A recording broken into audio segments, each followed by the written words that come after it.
ಎಲ್ಲರಿಗೂ ನಮಸ್ಕಾರ. ಸ್ಪರ್ಧಾ ವಿದ್ಯಾಲಯ ಚಾನೆಲ್ಗೆ ನಿಮಗೆಲ್ಲ ಪ್ರೀತಿಯ ಸ್ವಾಗತ. ಇವತ್ತು ನಾವು ಮಾರ್ಚ್ 10, 2026ರ ಕೆಲವು ಪ್ರಮುಖ ಪ್ರಚಲಿತ ವಿದ್ಯಮಾನಗಳನ್ನು ಒಂದು ಸವಾಲಿನ ರೂಪದಲ್ಲಿ ನೋಡೋಣ. ಸ್ಪರ್ಧಾತ್ಮಕ ಪರೀಕ್ಷೆಗಳಿಗೆ ತಯಾರಾಗ್ತಿರೋರಿಗೆ ಇವ ತುಂಬಾನೇ ಮುಖ್ಯವಾದ ವಿಷಯಗಳು. ಸರಿ, ಇವತ್ತಿನ ನಮ್ಮ ಜ್ಞಾನ ಪರೀಕ್ಷೆಯಲ್ಲಿ ಒಟ್ಟು 5 ಸುತ್ತುಗಳಿರುತ್ತೆ. ಮೊದಲು ಕರ್ನಾಟಕದ ಹೆಗ್ಗುರುತುಗಳಿಂದ ಶುರು ಮಾಡಿ, ಆಮೇಲೆ ರಾಷ್ಟ್ರೀಯ ಆಡಳಿತ, ರಕ್ಷಣೆ, ಅಂತಾರಾಷ್ಟ್ರೀಯ ಕ್ರೀಡೆಗಳು, ಹೀಗೆ ಒಂದೊಂದೇ ವಿಷಯದ ಬಗ್ಗೆ ತಿಳ್ಕೊಳ್ತಾ ಹೋಗೋಣ. ಕೊನೆಗೆ ಒಂದು ಫಾಸ್ಟ್ ಆಗಿರೋ ರಿವಿಷನ್ ಕೂಡ ಇದೆ. ರೆಡಿ ತಾನೇ? ಹಾಗಾದ್ರೆ ಬನ್ನಿ ಶುರು ಮಾಡೋಣ. ನಮ್ಮ ಮೊದಲನೇ ರೌಂಡ್ ನಮ್ಮ ಹೆಮ್ಮೆಯ ಕರ್ನಾಟಕದ ಬಗ್ಗೆ. ನಮ್ಮ ರಾಜ್ಯದ ವಿಶೇಷತೆ ಮತ್ತು ಆರ್ಥಿಕ ಶಕ್ತಿಯನ್ನು ತೋರಿಸುವ ಕೆಲವು ಪ್ರಶ್ನೆಗಳನ್ನು ಈಗ ನೋಡೋಣ. ಓಕೆ, ಮೊದಲನೇ ಪ್ರಶ್ನೆ ಇಲ್ಲಿದೆ. ಈ ಆಯ್ಕೆಗಳಲ್ಲಿ ಭೌಗೋಳಿಕ ಸೂಚಕ ಅಂದರೆ GI ಟ್ಯಾಗ್ ಪಡೆದಿರೋ ಕರ್ನಾಟಕದ ಕೃಷಿ ಉತ್ಪನ್ನ ಯಾವುದು? ನಂಜನಗೂಡು ರಸಬಾಳೆನಾ, ಬ್ಯಾಡಗಿ ಮೆಣಸಿನಕಾಯಿನಾ, ಉಡುಪಿ ಮೊಟ್ಟುಗುಳ್ಳನಾ, ಅಥವಾ ಈ ಎಲ್ಲವೂ ಹೌದಾ? ಸ್ವಲ್ಪ ಯೋಚನೆ ಮಾಡಿ ನೋಡಿ. ಸರಿಯಾದ ಉತ್ತರ ಆಯ್ಕೆ ಡಿ, ಮೇಲಿನ ಎಲ್ಲವೂ. ಹಾಗಾದ್ರೆ ಈ GI ಟ್ಯಾಗ್ ಅಂದ್ರೆ ಏನು? ಸಿಂಪಲ್ ಆಗಿ ಹೇಳೋದಾದ್ರೆ, ಒಂದು ವಸ್ತು ಅಥವಾ ಉತ್ಪನ್ನಕ್ಕೆ ಅದರ ವಿಶೇಷ ಗುಣ ಬಂದಿರೋದು ಅದು ಬೆಳೆಯೋ ಜಾಗದಿಂದಲೇ ಅಂತ ಅಧಿಕೃತವಾಗಿ ಹೇಳೋ ಸರ್ಟಿಫಿಕೇಟ್ ಇದು. ಇದರಿಂದ ನಕಲಿ ಉತ್ಪನ್ನಗಳನ್ನು ತಡೆಯಬಹುದು. ಅಷ್ಟೇ ಅಲ್ಲ, ಆ ಪ್ರದೇಶದ ರೈತರಿಗೆ ಅವರ ಬೆಳೆಗೆ ಒಂದು ಬ್ರ್ಯಾಂಡ್ ವ್ಯಾಲ್ಯೂ ಸಿಕ್ಕಿ ಅವರ ಆರ್ಥಿಕತೆಗೂ ಸಹಾಯ ಆಗುತ್ತೆ. ನೋಡಿ, ನಂಜನಗೂಡು ರಸಬಾಳೆ ಅದರ ರುಚಿಗೆ, ಬ್ಯಾಡಗಿ ಮೆಣಸು ಅದರ ಕಡು ಕೆಂಪು ಬಣ್ಣಕ್ಕೆ, ಮತ್ತು ಮೊಟ್ಟುಗುಳ್ಳ ಅದರ ವಿಶೇಷ ರುಚಿಗೆ ಫೇಮಸ್. ಸರಿ, ಕರ್ನಾಟಕದ ಕೃಷಿ ವಿಷಯದಿಂದ ಈಗ ದೇಶದ ಒಂದು ಪ್ರಮುಖ ಕೈಗಾರಿಕಾ ಕೇಂದ್ರದ ಕಡೆಗೆ ಹೋಗೋಣ. ಹೇಳಿ, ವಿಶ್ವದ ಸೆಣಬಿನ ರಾಜಧಾನಿ ಅಂತ ಯಾವ ನಗರವನ್ನ ಕರೀತಾರೆ? ಮುಂಬೈ, ಕೋಲ್ಕತಾ, ಢಾಕಾ ಅಥವಾ ಚೆನ್ನೈ? ಸರಿಯಾದ ಉತ್ತರ ಆಪ್ಷನ್ ಬಿ, ಕೋಲ್ಕತಾ. ಕೋಲ್ಕತಾವನ್ನ ಯಾಕೆ ಹೀಗೆ ಕರೀತಾರೆ ಗೊತ್ತಾ? ಮುಖ್ಯ ಕಾರಣ ಅಂದ್ರೆ ಗಂಗಾ ನದಿಯ ದಡದ ಪ್ರದೇಶ, ಸೆಣಬು ಬೆಳೆಯೋಕ್ಕೆ ಹೇಳಿ ಮಾಡಿಸಿದ ಜಾಗ.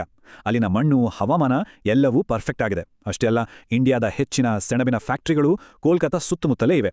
ಅದರ ಆರ್ಥಿಕ ಮೌಲ್ಯದಿಂದಾಗಿ ಸೆಣಬಿಗೆ ಸುವರ್ಣ ನಾರು ಅಥವಾ ಗೋಲ್ಡನ್ ಫೈಬರ್ ಅನ್ನೋ ಹೆಸರು ಇದೆ. ಭಾರತ ಸೆಣಬಿನ ಉತ್ಪನ್ನಗಳನ್ನು ಜಗತ್ತಿಗೆ ರಫ್ತು ಮಾಡೋದ್ರಲ್ಲೇ ಮುಂಚೂಣಿಯಲ್ಲಿದೆ. ಈಗ ಎರಡನೇ ರೌಂಡ್ಗೆ ಹೋಗೋಣ ಬನ್ನಿ. ಈ ರೌಂಡ್ನ ಹೆಸರು ರಾಷ್ಟ್ರೀಯ ಆಡಳಿತ ಮತ್ತು ತಂತ್ರಜ್ಞಾನ. ಈ ವಿಭಾಗದಲ್ಲಿ ಸರ್ಕಾರದ ಪಾಲಿಸಿಗಳು ಮತ್ತು ಟೆಕ್ನಾಲಜಿ ನಮ್ಮ ಜೀವನದ ಮೇಲೆ ಹೇಗೆ ಪರಿಣಾಮ ಬೀರ್ತಿವೆ ಅನ್ನೋದನ್ನ ನೋಡೋಣ. ಮೊದಲನೇ ಪ್ರಶ್ನೆ, ಇವತ್ತಿನ ಡಿಜಿಟಲ್ ಜಗತ್ತಿನಲ್ಲಿ ಮಕ್ಕಳ ಸುರಕ್ಷತೆಗೆ ಸಂಬಂಧಿಸಿದ್ದು ಸೈಬರ್ ಸೇಫ್ಟಿ ಪ್ರೋಟೋಕಾಲ್ 2026 ಅನ್ನೋ ಕಾರ್ಯಕ್ರಮವನ್ನ ವಿದ್ಯಾರ್ಥಿಗಳಿಗಾಗಿ ಜಾರಿಗೆ ತಂದಿರೋ ರಾಜ್ಯ ಯಾವುದು? ಇದಕ್ಕೆ ಸರಿಯಾದ ಉತ್ತರ ಆಯ್ಕೆ ಬಿ, ಕೇರಳ. ಈ ಪ್ರೋಟೋಕಾಲ್ನ ಹಿಂದೆ ಇರೋದು ಕೈಟ್ ಅಂದ್ರೆ Kerala infrastructure and technology for education ಅನ್ನೋ ಸಂಸ್ಥೆ. ಇದರ ಮುಖ್ಯ ಉದ್ದೇಶ ಇವತ್ತಿನ AI ಕಾಲದಲ್ಲಿ ಮಕ್ಕಳಿಗೆ ಆನ್ಲೈನ್ನಲ್ಲಿ ಸೇಫ್ ವಾತಾವರಣ ಕೊಡೋದು. ಡೀಪ್ ಫೇಕ್ ಅಂದರೆ ನಕಲಿ ವಿಡಿಯೋಗಳ ಹಾವಳಿ, ಮತ್ತು ಫಿಶಿಂಗ್ ಅಂದರೆ ಆನ್ಲೈನ್ನಲ್ಲಿ ಮೋಸ ಮಾಡಿ ನಮ್ಮ ಪರ್ಸನಲ್ ಮಾಹಿತಿ ಕದಿಯೋದು, ಇಂಥ ಅಪಾಯಗಳಿಂದ ಮಕ್ಕಳನ್ನು ರಕ್ಷಿಸೋದು ಇದರ ಪ್ರಮುಖ ಗುರಿ. ಈಗ ಇಂಧನ ಕ್ಷೇತ್ರದ ಕಡೆಗೆ ಬರೋಣ. ಗ್ರೀನ್ ಎನರ್ಜಿ ಕಾರಿಡಾರ್ ಅಂದರೆ GEC ಯೋಜನೆಗೆ ಸಂಬಂಧಪಟ್ಟಾಗೆ 2 ಹೇಳಿಕೆಗಳಿವೆ. ಇದರಲ್ಲಿ ಯಾವ್ದು ಸರಿ ಅಂತ ಹೇಳಿ ಯೋಚನೆ ಮಾಡಿ. ಹೌದು, ಸರಿಯಾದ ಉತ್ತರ 2 ಹೇಳಿಕೆಗಳು ಸರಿಯಾಗಿವೆ. ನೋಡಿ, ಈ ಗ್ರೀನ್ ಎನರ್ಜಿ ಕಾರಿಡಾರ್ ಭಾರತದ ಇಂಧನ ಭವಿಷ್ಯಕ್ಕೆ ತುಂಬಾನೇ ಇಂಪಾರ್ಟೆಂಟ್ ಪ್ರಾಜೆಕ್ಟ್.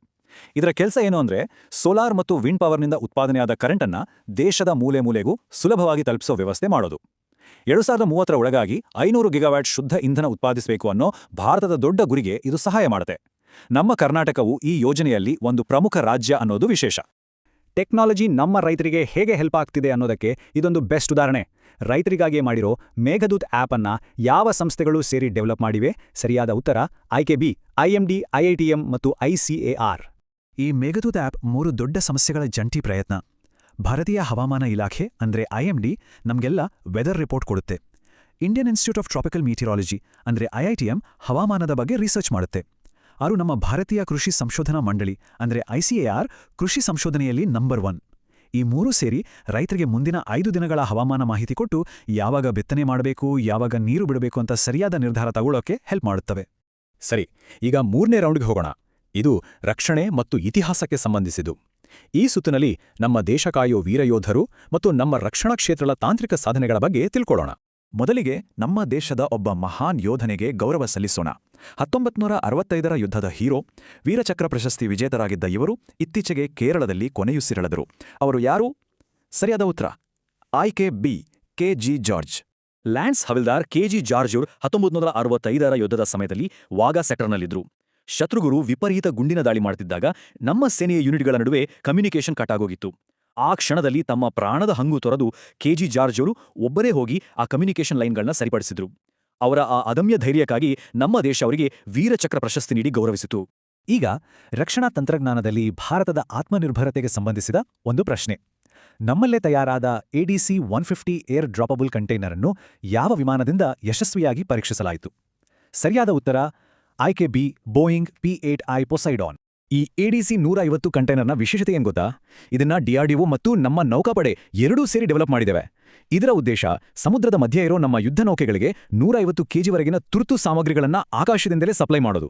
ಗೋವಾ ಕರಾವಳಿಯಲ್ಲಿ ನೌಕಾಪಡೆಯ P-8I ವಿಮಾನದಿಂದ ಇದನ್ನ ಯಶಸ್ವಿಯಾಗಿ ಟೆಸ್ಟ್ ಮಾಡಲಾಗಿದೆ. ಇದರಿಂದ ನಮ್ಮ ನೌಕಾಪಡೆಯ ಶಕ್ತಿ ಇನ್ನಷ್ಟು ಹೆಚ್ಚಾಗಿದೆ. ಮಾರ್ಚ್ 10ನೇ ತಾರೀಕಿಗೆ ಇನ್ನೊಂದು ಐತಿಹಾಸಿಕ ಮಹತ್ವವಿದೆ. ಅದೇ ದಿನ ಕೇಂದ್ರೀಯ ಕೈಗಾರಿಕಾ ಭದ್ರತಾ ಪಡೆ ಅಂದ್ರೆ CISFನ ಸಂಸ್ಥಾಪನಾ ದಿನ. 1969ರಲ್ಲಿ ಸ್ಥಾಪನೆಯಾದ ಈ ಪಡೆ ನಮ್ಮ ದೇಶದ ಏರ್ಪೋರ್ಟ್ಗಳು, ಬಂದರುಗಳು, ಅಣುಶಕ್ತಿ ಕೇಂದ್ರಗಳಂತಹ ಅತ್ಯಂತ ಸೂಕ್ಷ್ಮ ಮತ್ತು ಪ್ರಮುಖ ಜಾಗಗಳಿಗೆ ಭದ್ರತೆ ನೀಡುವ ದೊಡ್ಡ ಜವಾಬ್ದಾರಿಯನ್ನು ಹೊತ್ತಿದೆ. 4ನೇ ರೌಂಡ್ಗೆ ಎಲ್ರಿಗೂ ಸ್ವಾಗತ. ಇದು ಅಂತಾರಾಷ್ಟ್ರೀಯ ಕ್ರೀಡಾ ಅಂಗಳ. ಇಲ್ಲಿ ನಾವು ವೇಗ ಮತ್ತು ಕೌಶಲ್ಯದ ಆಟಗಳಾದ ಫಾರ್ಮುಲಾ 1 ಮತ್ತು ಬ್ಯಾಡ್ಮಿಂಟನ್ನ ಲೇಟೆಸ್ಟ್ ಅಪ್ಡೇಟ್ಸ್ ನೋಡೋಣ. ಪ್ರಶ್ನೆ ಹೀಗಿದೆ: 2026ರ ಫಾರ್ಮುಲಾ 1 ಸೀಸನ್ನ ಮೊದಲ ರೇಸ್ ಆಸ್ಟ್ರೇಲಿಯನ್ ಗ್ರ್ಯಾಂಡ್ ಪ್ರಿಯನ್ನ ಗೆದ್ದ ಚಾಲಕ ಯಾರು? ಸರಿಯಾದ ಉತ್ತರ ಆಯ್ಕೆ ಬಿ, ಮರ್ಸಿಡೀಸ್ ತಂಡದ ಜಾರ್ಜ್ ರಸಲ್. ಹೌದು, ಜಾರ್ಜ್ ರಸಲ್ ಮೊದಲ ಸ್ಥಾನ ಪಡೆದರೆ ವಿಶೇಷ ಅಂದ್ರೆ ಅವರೇ ತಂಡದ ಕಿಮಿ ಆಂಟೋನಲ್ಲಿ 2ನೇ ಸ್ಥಾನ ಗಳಿಸಿದರು. ಅಂದ್ರೆ ಮರ್ಸಿಡೀಸ್ ತಂಡಕ್ಕೆ ಸೀಸನ್ನ ಮೊದಲ ರೇಸ್ನಲ್ಲೇ ಭರ್ಜರಿ 1-2 ಫಿನಿಶ್ ಸಿಕ್ಕಿದೆ. ಇದು ಆ ತಂಡಕ್ಕೆ ದೊಡ್ಡ ಬೂಸ್ಟ್. ಫೆರಾರಿ ತಂಡದ ಚಾರ್ಲ್ಸ್ ಲೆಕ್ಲರ್ಕ್ 3ನೇ ಸ್ಥಾನಕ್ಕೆ ತೃಪ್ತಿಪಟ್ಟರು. ಸರಿ, ಈಗ ಬ್ಯಾಡ್ಮಿಂಟನ್ ಕಡೆಗೆ ಬರೋಣ. ಪ್ರತಿಷ್ಠಿತ 2026ರ ಆಲ್ ಇಂಗ್ಲೆಂಡ್ ಓಪನ್ ಫೈನಲ್ನಲ್ಲಿ ನಮ್ಮ ಭಾರತದ ಹೆಮ್ಮೆಯ ಆಟಗಾರ ಲಕ್ಷ್ಯ ಸೇನ್ ಯಾವ ಆಟಗಾರನ ವಿರುದ್ಧ ಸೋತು ರನ್ನರ್ ಅಪ್ ಸ್ಥಾನ ಪಡೆದರು? ಇದಕ್ಕೆ ಸರಿಯಾದ ಉತ್ತರ ಆಯ್ಕೆ ಸಿ, ಚೈನೀಸ್ ತೈಪೆಯ ಲಿನ್ ಚುನಿಯಿ. ಲಕ್ಷ್ಯ ಸೇನ್ ಫೈನಲ್ನಲ್ಲಿ ಸೋತಿರಬಹುದು, ಆದರೆ ಅವರ ಸಾಧನೆ ಚಿಕ್ಕದೇನಲ್ಲ. ಜಗತ್ತಿನ ಅತ್ಯಂತ ಹಳೆಯ ಮತ್ತು ಪ್ರತಿಷ್ಠಿತ ಬ್ಯಾಡ್ಮಿಂಟನ್ ಟೂರ್ನಿ ಅಂದ್ರೆ ಅದು ಆಲ್ ಇಂಗ್ಲೆಂಡ್ ಓಪನ್. ಅದರ ಫೈನಲ್ ತಲುಪಿದೆ ಒಂದು ದೊಡ್ಡ ಐತಿಹಾಸಿಕ ಸಾಧನೆ.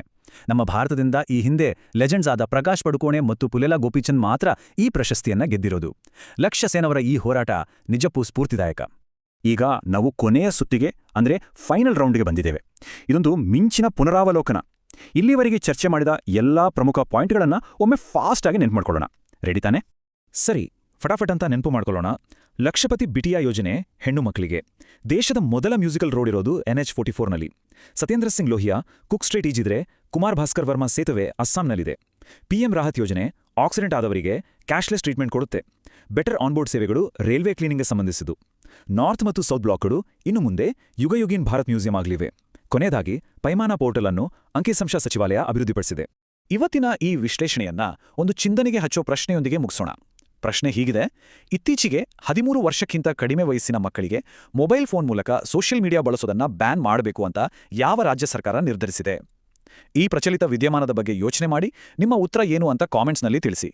ಇವತ್ತಿನ ನಮ್ಮ ಈ ಜ್ಞಾನ ಸವಾಲಿನಲ್ಲಿ ಭಾಗವಹಿಸಿದ್ದಕ್ಕೆ ತುಂಬಾ ಧನ್ಯವಾದಗಳು.